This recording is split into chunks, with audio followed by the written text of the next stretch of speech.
Every generation has its defining works. More than 300,000 people worked to put that man on the moon, including that janitor.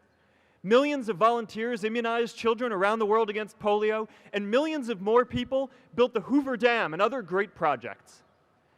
And now it's our generation's turn to do great things. Now I know, maybe you're thinking, I don't know how to build a dam. I don't know how to get 1 million people involved in anything. Well, let me tell you a secret. No one does when they begin. Ideas don't come out fully formed. They only become clear as you work on them. You just have to get started. If I had to know everything about connecting people before I got started, I never would have built Facebook. Movies and pop culture just get this all wrong. The idea of a single eureka moment is a dangerous lie. It makes us feel inadequate because we feel like we haven't had ours yet. And it prevents people with seeds of good ideas from ever getting started in the first place.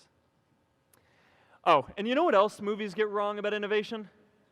No one writes math formulas on glass, okay? All right? That's not a thing, okay?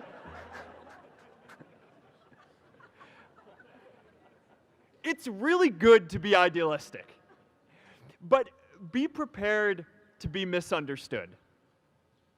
Anyone working on a big vision is going to get called crazy, even if you end up right. Anyone taking on a complex problem is going to get blamed for not fully understanding it, even though it's impossible to know everything up front. Anyone taking initiative will always get criticized for moving too fast because there's always someone who wants to slow you down. In our society, we often don't take on big things because we're so afraid of making mistakes that we ignore all the things wrong today if we do nothing. The reality is, anything we do today is going to have some issues in the future. But that can't stop us from getting started. So what are we waiting for? It is time for our generation-defining great works. How about stopping climate change before we destroy the planet and getting millions of people involved, manufacturing and installing solar panels? How about curing all diseases and getting people involved by asking volunteers to share their health data, track their health data, and share their genomes? You know, today, our society spends more than 50 times as much treating people who are sick as we invest in finding cures so people don't get sick in the first place. It makes no sense.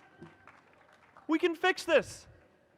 How about modernizing democracy so everyone can vote online?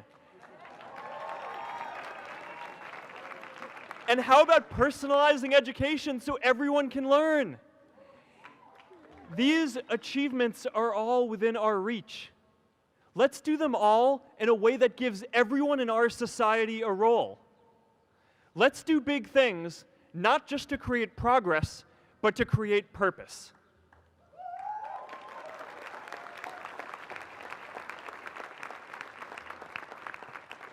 So taking on big, meaningful projects together is the first thing we can do to create a world where everyone has a sense of purpose.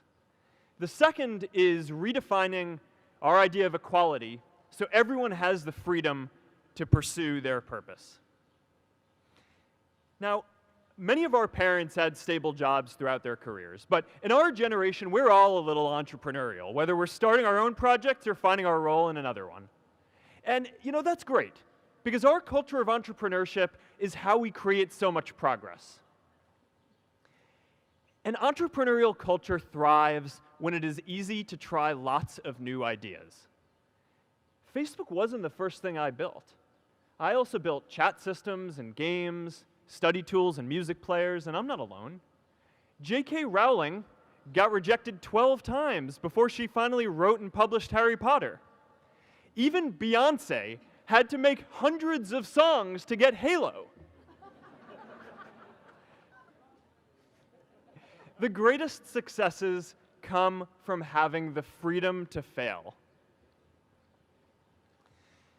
Now, today, we have a level of wealth inequality that hurts everyone. When you don't have the freedom to take your idea and turn it into a historic enterprise, we all lose. It's meant about finding your purpose. We're millennials. We try to do that instinctively.